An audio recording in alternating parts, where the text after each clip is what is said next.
Mata Atlântica, 7h30 da manhã. Mestre Leider aqui falando. Nós explicamos a ruína dos Estados Unidos. Quer dizer, como eles fizeram para chegar no estado lastimável em que eles se encontram, e do qual as eleições são requiem, né? As eleições dos Estados Unidos não decidem democraticamente nada. É só um espetáculo, um show. Só que agora está virando um requiem. E a Europa também. A Europa está numa situação ainda mais lastimável. Como aconteceu? Gente, tem tudo a ver com, claro, capitalismo, né? Tem tudo a ver com capitalismo. Então, para a gente entender como a Europa chegou na situação que está, inclusive para a gente discutir os acontecimentos patéticos envolvendo a Alemanha, o Reino Unido, Suécia e tal, nós temos que começar do início. E o início é o capitalismo e o Ocidente. Então a gente tem que começar no século XV. Por que no século XV? Os historiadores burgueses, claro, né?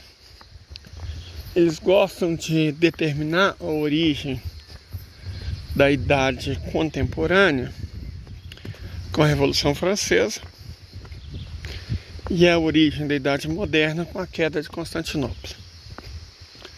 Sob o argumento de que a queda de Constantinopla ela joga os portugueses e espanhóis na direção do mar em busca de um caminho alternativo para as Índias. Essa é uma explicação muito conveniente, porque dá a impressão que a história na Europa foi feita pela economia. Né? Falou, eles abandonaram o feudalismo autossuficiente, passaram para o mercantilismo, que é o comércio, e isso marcou o surgimento da Idade Moderna. Não, gente, não foi isso que aconteceu, não. Não é uma questão de economia. A questão foi, eles abandonaram a pobreza de um continente sem recursos e passaram a roubar o recurso dos outros. Isso é o Ocidente, isso é capitalismo. E isso não começou com Constantinopla. Isso começou com Ceuta, tomada de Ceuta pelos portugueses em 1415. E eu gosto de dizer que esse é um marco da origem do Ocidente. Quando a Europa, um continente pobre, miserável, sujo, entende que não tem futuro se depender dela mesma.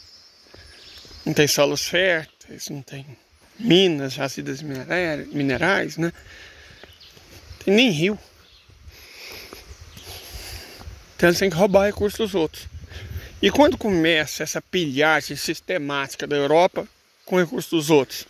Tomada de Ceuta pelos portugueses em 1415. Então, quem criou o Ocidente foram os portugueses. Certo? Com a tomada de Ceuta. Eles criaram o Ocidente. Assim como os ingleses criaram o capitalismo, os portugueses criaram o Ocidente. A partir da tomada de Ceuta, aí você tem a Reconquista, que nunca foi uma reconquista. Porque para ser reconquista, aquilo já teria que ter sido deles no passado, mas não foi. Os reinos que, abre aspas, reconquistaram a Península Ibérica foram estabelecidos pouco antes, a partir de casas feudais, casas reais, com origem viking. Como assim viking? O criador da Inglaterra, Guilherme o Bastardo, era neto de vikings. E alguns descendentes dele, de vikings, ladrões, né? Sabe o que são vikings, né? Ladrões, piratas, traficantes de escravos, sabe, saqueadores, isso é que são vikings.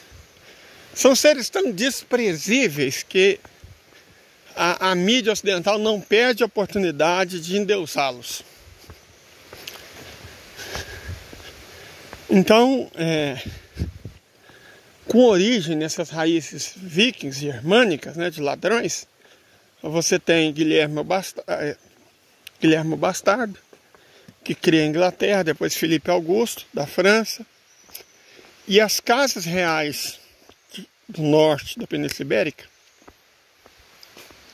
têm todas as origens em vikings, em ladrões germânicos, né? Beleza. E aí a Espanha inicia, não tinha Espanha, você tinha Castela, Leão, Navarra e Aragão. 4 casas reais estabelecidas por gente vinda do norte, né, de origem viking. Aí Castela se junta a Leão, Navarra se junta a Aragão, depois Fernando de Castela e Isabel de Aragão se casam, fundam um país chamado Espanha e expulsam todos os muçulmanos e judeus. Não foi uma reconquista, porque aquilo não era deles. Como é que você vai reconquistar um trem que você nunca conquistou? São só nomes, né? A história oficial está cheia desses nominhos que dão a impressão de ajudar a entender, mas na verdade camuflam, escondem o que realmente aconteceu. Fato é que depois da tomada de Ceuta pelos portugueses, logo o infante Dom Dinis percebe a necessidade de ter uma marinha forte. Não para fazer comércio. Gente, comercial o quê? Vinho? Os muçulmanos não bebem. Portugal só tinha vinho para vender. O que Portugal foi comercializar? Não tem nada para comercializar. Que eles queriam pilhar e roubar mesmo. Então o infante Dom Dinis, né, aproveita a dissolução dos Cavaleiros Templários, né, que era um bando de ladrão, banqueiro, que foi dissolvido num conluio entre a França e o papado. Chama-se eles para Portugal, eles fundam a Ordem de Cristo. Gente, eu sei que tem muita gente que gosta de imaginar que a maçonaria foi fundada pelos templários. Não, gente, a maçonaria, deixa eu explicar para vocês. A maçonaria é o seguinte: você tinha no feudalismo as corporações de ofício. Uma das mais poderosas era aquela que construía e reformava igrejas, certo? Aí, Henrique VIII toma as terras da Igreja Católica e proíbe o catolicismo na Inglaterra. O que foi feito desses caras até então poderosos? Né? O que foi feito? Eles se organizam e começam lentamente a inventar uma historiazinha, certo? Uma historiazinha. Nós somos descendentes dos templários. Os templários. E fizeram uma lavagem cerebral, inventando história, criando narrativas muito eficiente, certo? Mas na verdade, gente, eles eram pedreiros, né? Aí teve uma onda de criação de sociedades secretas, sociedades herméticas, entre o fim do século XVIII e o início do século XIX. Aí inventou-se Rosa Cruzes, inventou-se maçonaria, inventou-se a sociedade que acabaria por dar origem aos nazis, né? Tem uma lá, a sociedade que acabaria por dar origem aos nazis. Então houve essa onda mística na Europa entre o fim do século XVIII e que vai até o início do século XX, né? Porque o iluminismo era profundamente anti-espiritualista, mas o ser humano tem uma necessidade. Então nem todo mundo quer estudar história, arqueologia, antropologia. As pessoas querem fantasiar. E aproveitando esse público, né? Aproveitando esse público, é que são criadas essas sociedades supostamente antiquíssimas. Maçonaria que veio dos egípcios. Ai, meu Deus do céu, que bobagem. Rosa Cruzes, que não sei o quê. Não, gente, por favor. Sério, para com isso. Socorro. Cresce, sabe? Aceita. Enfim. Então, numa dessas, como nós dissemos, o liberalismo o iluminismo, o capitalismo se fortalecendo na Europa. E uma criação da Europa se expande, o Estado Nacional. O Estado Nacional é interessante porque é uma maneira como a burguesia se assenhora da res pública, do bem público. A primeira Revolução Burguesa não foi a Revolução Francesa, como eles ensinam. A Revolução Francesa é bonitinha, né? Porque tem palavras bonitas, né? Ideais, liberdade, igualdade, fraternidade. Mas a primeira Revolução Burguesa aconteceu 100 anos antes. Foi a Revolução Gloriosa. 1683 a 1685, eu sempre me esqueço. O que foi a Revolução Gloriosa? Para impedir uma guerra civil, como a que havia estabelecido a República de Cromwell, para derrubar a monarquia, eles convidam o príncipe Guilherme de Orange para ser rainha da Inglaterra. Como assim convidar o príncipe para ser rainha da Inglaterra? Não ter poder, ter privilégios, propriedade, dinheiro, mas não ter poder de fato, certo? Então a Revolução Gloriosa, 1683, foi a que antecedeu, de fato, foi a primeira grande revolução burguesa na Europa e, portanto, no mundo.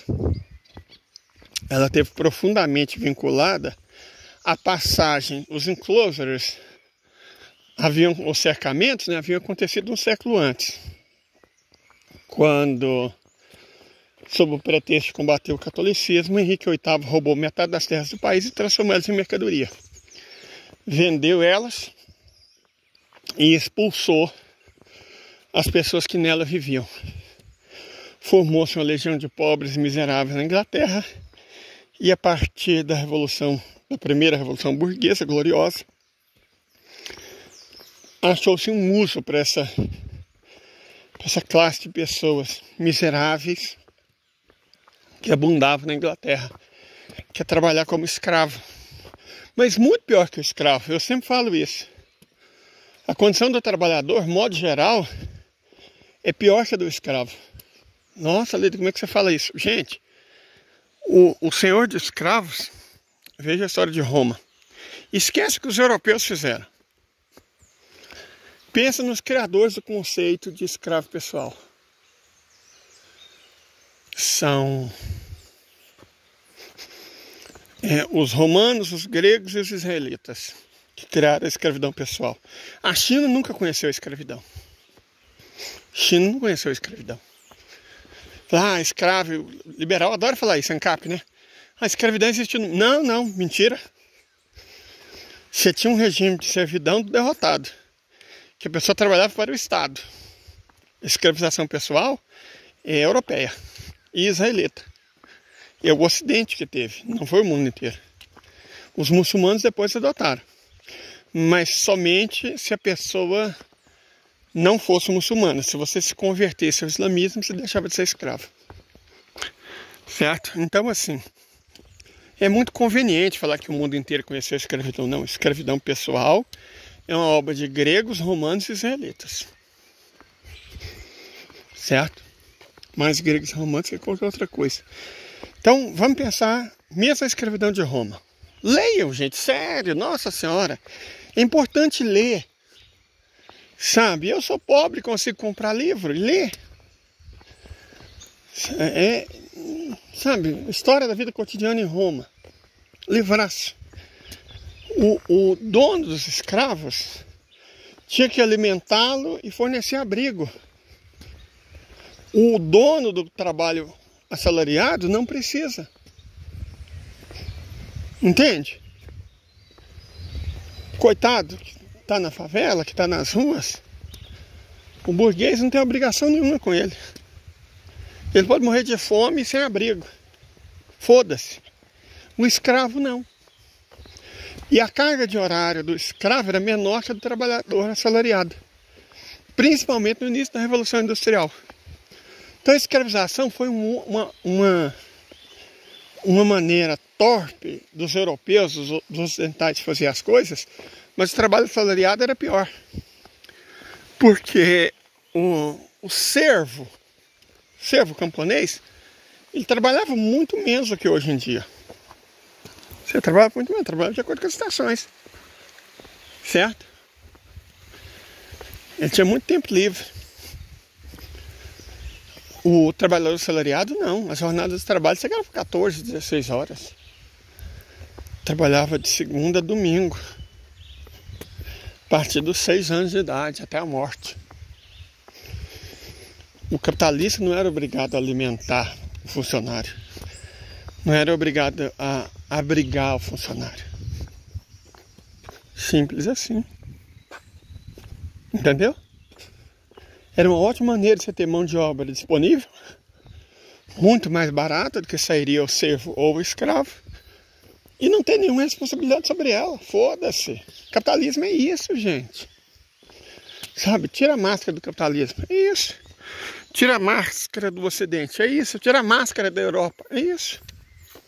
A exploração brutal da maioria por uma minoria privilegiada. Essa é a história da Europa. Correto? Então fizeram lá a Revolução Industrial, né? O período de consolidação, eles são de mercantilismo, não teve nada de mercantilismo. Vamos ao intervalo comercial aqui. Nós já ontem ganhamos uma série de Pix muito generosos e nós temos metade do dinheiro necessário para comprar a antena da Starlink. Agora eu não vou gastar um único centavo com muda e semente, que agora eu acredito que é possível comprar a antena da Starlink. Então, estou focado nisso.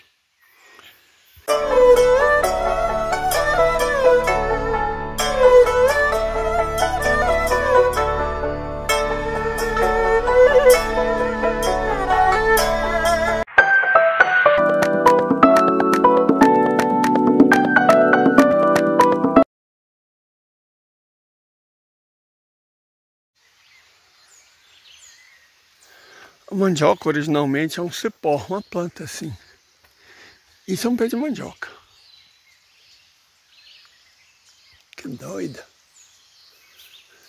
Se eu tivesse acesso aos galhos, eu levava para plantar. Quase com certeza é venenosa, né? Com certeza. Mas é um pé de mandioca. Mas vamos voltar aqui ao que nós estávamos falando. Europa, né? História da Europa. História de verdade, sem esse livro didático, né? O livro didático são impressos por impressoras, né? Editoras anglo-saxões, inglesas, canadenses, americanas, para doutrinar as pessoas, principalmente as de escolas particulares, mentindo para elas. Então vamos, né, desmistificar a história da Europa. Pois bem, nós vimos que o mercantilismo não teve nada de mercado, que a Europa não produzia nada. O que a Europa ia vender? Gente, olha a riqueza da China, da Índia, da Arábia, do Saara naquela época. O que a Europa, que os pobretões sujos tinham para vender? Não tinha nada. Então o que eles fizeram é roubar, pilhar, escravizar. Foi o que eles fizeram na Europa. Qual foi o comércio que eles fizeram na América, perdão? Qual foi o comércio entre a Europa e os Incas? Não houve comércio. Os espanhóis roubaram, pilharam, escravizaram os Incas. Os Típtias, os Maias, os Astecas. Não teve comércio. Como assim mercantilismo? Que mercado, gente? Os portugueses até que fizeram alguma coisa, né? Assassinaram indígenas, roubaram a terra deles, escravizaram africanos, ou compraram africanos que já eram escravos, e colocaram os trabalhadores de origem africana nas terras roubadas dos indígenas para produzir produtos. Os portugueses até que avançaram em relação aos espanhóis, que basicamente só roubaram. Espanha era só roubo. Né? Inglaterra, mais ou menos a mesma coisa. Então isso foi o mercantilismo. Não, o mercantilismo da ideia que houve mercado, não houve. E aí depois teve a primeira Revolução Industrial, paga com aquilo que Marx chama jocosamente de acumulação primitiva do capital, né? Que é mais do mesmo: roubo, pilhagem, escravização, colonialismo, expropriação. Na Inglaterra, como eles não tinham colônias, eles roubaram a própria gente. Essa é a diferença entre a acumulação primitiva de capitais britânicas e o que houve em Espanha e Portugal. Espanha e Portugal, Espanha roubou dos nativos das Américas, Portugal usou nativos da África para trabalhar nas terras que roubaram dos nativos da América. A Inglaterra não, a Inglaterra usou outro sistema, ela roubou a própria população, roubou tudo. Pegou a terra, que era de todos, transferiu em propriedade de muito poucos, essa população tornada miserável, foi explorada de maneira brutal, como a humanidade jamais conheceu antes, que era o trabalho manufatureiro, né? Jornadas de 16 horas, maquinafatureira, 16 horas, 18 horas. Até a exaustão e a morte. Foi isso. Então, a partir disso, dessa acumulação primitiva de capital, faz a primeira Revolução Industrial. A segunda Revolução Industrial, eles fizeram com sangue asiático. Roubaram o equivalente a 35 trilhões de dólares da Índia, custou a vida de 300 milhões de indianos. Com os 35 trilhões de dólares equivalentes roubados da Índia e a vida de 300 milhões de indianos, mais 100 milhões de chineses, eles fizeram a segunda Revolução Industrial. E aí a história da Europa para por aí. A Europa não foi pioneira na terceira Revolução Industrial. Foi a Ásia e a América. A Europa perde a primazia. Então isso, como nós estamos tentando explicar a Europa, a gente tem que entender por quê. O que aconteceu? Os capitais, eles buscam o monopólio e buscam se reproduzir. O capitalismo é mais ou menos como andar de bicicleta. Se parar, cai. Você tem que estar investindo sempre, buscando lucro sempre. Só que eles buscam um eterno crescimento. Só que a única coisa que cresce sempre é o câncer. Não existe esse negócio de crescimento econômico. Vamos buscar o crescimento econômico. Não. Olha a natureza. Tá vendo essa floresta? Tá vendo? É uma floresta madura. Essa é uma floresta primária. Temos uma floresta madura aqui. Essas árvores vão crescer sempre? Não, cara. Elas vão cair. Elas vão envelhecer. Vão apodrecer. Vão ser ruídas. E vão cair. Ela não vai crescer eternamente. Ela não vai até o céu. Não é assim que a natureza funciona. Que as regras da natureza funcionam. Entendeu? Não é assim. É só olhar essa floresta, cara. Ela já está na maturidade. Tá vendo que árvores enormes? Isso é Mata Atlântica. Árvores enormes, estão vendo, né? Não vão crescer muito mais que isso, não. Já estão velhas. Elas vão cair. Certa floresta vai continuar visualmente mais ou menos assim. Troca-se uma outra árvore, outra cresce no lugar, mas é isso. Agora o capitalismo não. O capitalismo tem a pretensão de continuar crescendo sempre. Por isso que o planeta está sendo destruído, aquecimento global, sexta extinção em massa. Essa crença de que é possível crescer eternamente, que o objetivo da economia é o crescimento econômico. Isso é uma crença capitalista burguesa, não é. A China está correta. O que a China prevê? Construção de uma civilização ecológica moderadamente próspera. Aí sim, moderação. Mas o capitalismo não quer isso. O capitalismo quer crescimento econômico a qualquer preço, que inclui, é só ver o que a aliança de latifundiários e militares produziu na Amazônia, né? A mudança climática, a gente chegou, não vai embora não. Agradeça ao seu latifundiário favorito, ao seu militar favorito, seu garimpeiro favorito. Desmatou a Amazônia para transformar em pasto ou em garimpo, para a segurança nacional. É de lá que vem a umidade, cara. E essa umidade faz falta aqui. Vocês viram esse ano, não viram? Então, daqui para frente vai ser pior. Isso não foi o pior ano da vida de vocês. Não. E esse foi o melhor até o ano que vem. Até o próximo. Certo? É isso. Essa tentativa capitalista de crescer indefinidamente. A indústria não permite isso. E os capitalistas entenderam isso. Lembra quando eu expliquei a história dos Estados Unidos? Como o financismo toma conta do país? Então, o que é a terceira revolução industrial? A terceira revolução industrial é uma não indústria. Pega, por exemplo, a Microsoft. A empresa da terceira revolução industrial. O que ela produz? De verdade, produz fisicamente. Nada. Não produz nada. A Nvidia, os supostos centenas de bilhões de dólares que ela vale, já começou a quebrar, né? Não vale tantos mais, mas ela chegou a valer quase 2 trilhões de dólares. Para fazer o quê? Uma pecinha do tamanho de uma unha?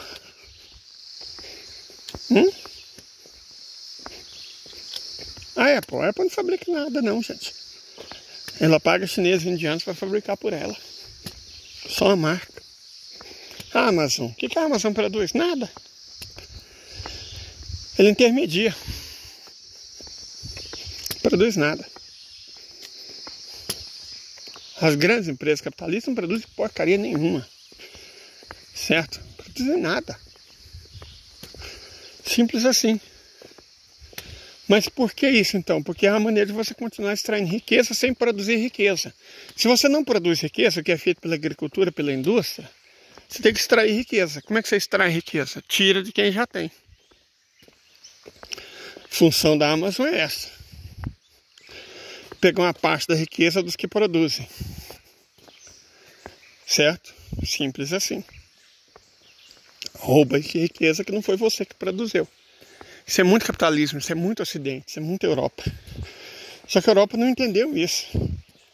Então, praticamente não há empresas europeias nesses ramos. O roubo é uma atividade melhor dirigida desde os Estados Unidos. Você não tem grandes empresas de tecnologia. A Nokia quis ser uma. Mas, né? O mundo é má. Então, a Europa perdeu a corrida na terceira revolução industrial, que não tinha nada de industrial. Era só tecnologia para facilitar e acelerar o roubo. Globalização. O que é globalização? Falando várias vezes sobre isso. Globalização é você aumentar a circulação de dólar para poder cobrar uma taxa de senhoriagem sobre todas as transações comerciais. Subordinar as economias do mundo inteiro ao dólar, a moeda americana. A moeda americana, não europeia. E quando a Europa, que estava conseguindo até sair bem com o mercado comum europeu, cai no canto da sereia dos Estados Unidos e cria a União Europeia, cara, aí que lascou de vez mesmo. Não sei se vocês conhecem algum europeu, se tem algum europeu me assistindo. Mas se tiver, vai me confirmar que a vida na Europa, depois da década de 1990, piorou enormemente. Piorou muito. A grande maioria dos europeus. E aí você junta as ideologias woke identitaristas americanas, né? Tipo, migrar é um direito. Sabe, platitudes como essa. Por migrar é um direito, você entope a Europa de refugiados que a própria Europa e o próprio capitalismo produziram. Né, acaba com a identidade cultural dos europeus, substitui por identidade cultural americana, é isso que a Alemanha está fazendo, né? A defesa, na Alemanha acontecem coisas insanas. Pais podem perder a guarda dos filhos se o professor souber que estão ensinando que existe homem e mulher. Gênero masculino e feminino. Certo? Crianças são presas se estiver com a bandeira da Palestina. É isso que a Alemanha está se tornando. Então a Europa fracassou na continuidade do seu desenvolvimento econômico a partir da década de 1990. Subemergiu diante da maré ideológica norte-americana, né? Um abraço de afogados do identitarismo oqueísta. O multiculturalismo, migrar é um direito humano, blá, blá, blá, blá, blá, blá. Resultado é o que nós estamos vendo. Os verdes na Alemanha foram destruídos, né? Qualquer eleição que eles participam teve Estado alemão que eles não conseguiram sequer eleger um deputado. E o Partido Social Democrata, do salsicha de fígado, também está sendo dizimado. Mas não adianta muito, cara. A América venceu. Porque os conservadores, a CDU, não é melhor que os social-democratas e os verdes. É farinha do mesmo saco. Aí o que eles fizeram? Os partidos que não concordam com essa submissão aos princípios e ideologia dos Estados Unidos são chamados de fascistas.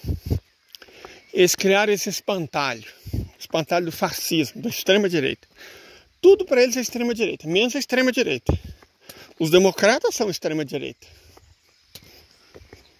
É o governo dos bancos para os bancos pelos bancos. Mas não, extrema-direita é quem não concorda com casamento entre pessoas do mesmo sexo. Aí é extrema-direita, aí é fascista. Então, eles criaram esses rótulos espantalho, né? E criminalizaram também o pensamento divergente. O pensamento divergente foi criminalizado na Europa inteira. Em nome da tolerância, esse é absolutamente intolerante contra qualquer um que não vista a camisa woke identitarista do Partido Democrata.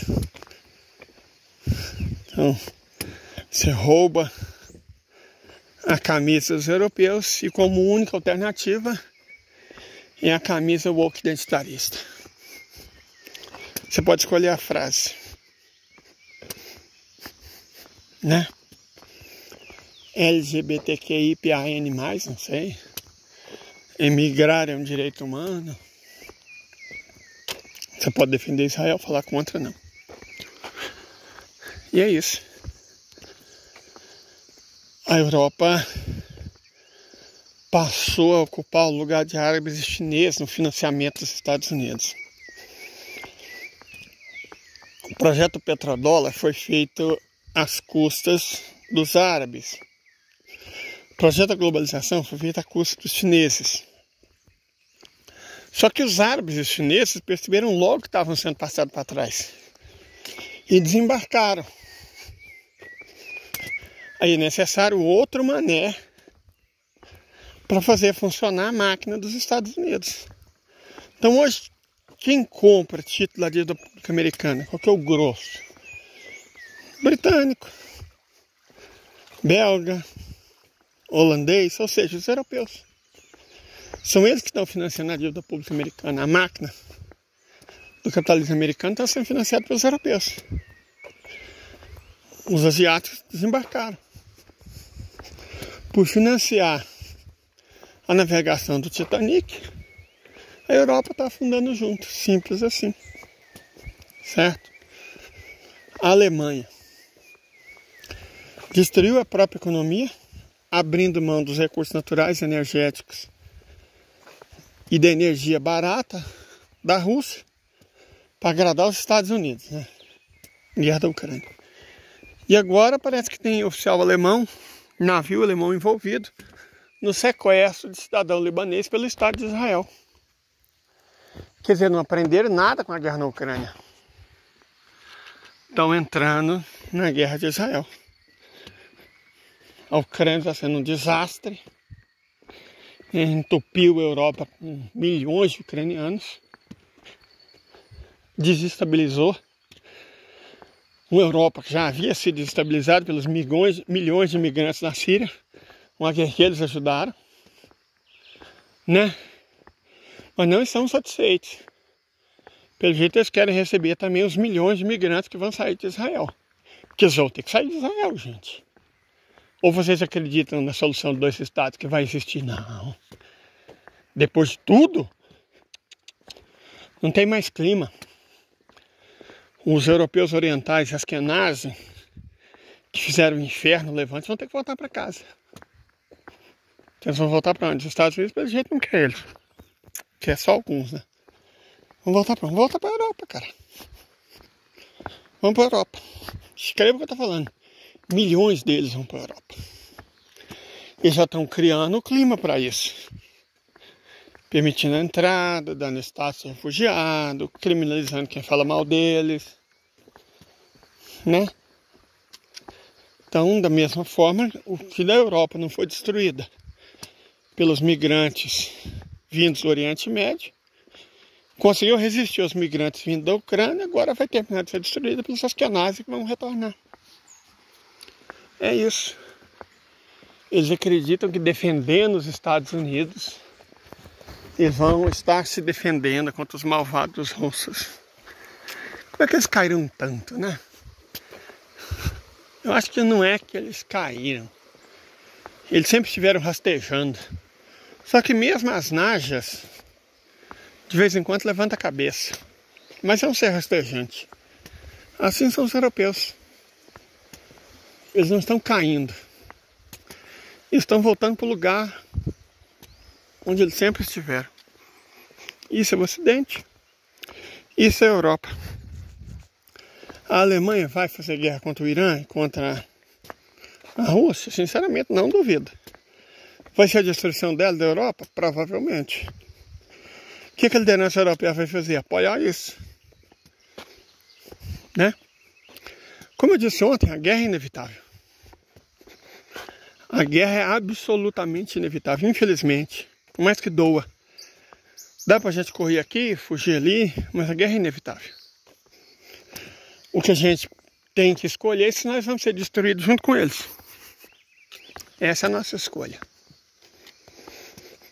E devemos agradecer por termos essa escolha, porque os europeus, pelo jeito, não têm. Uma lástima para eles. Eu, sinceramente, não lamento. Tô nem aí. Fizeram por merecer.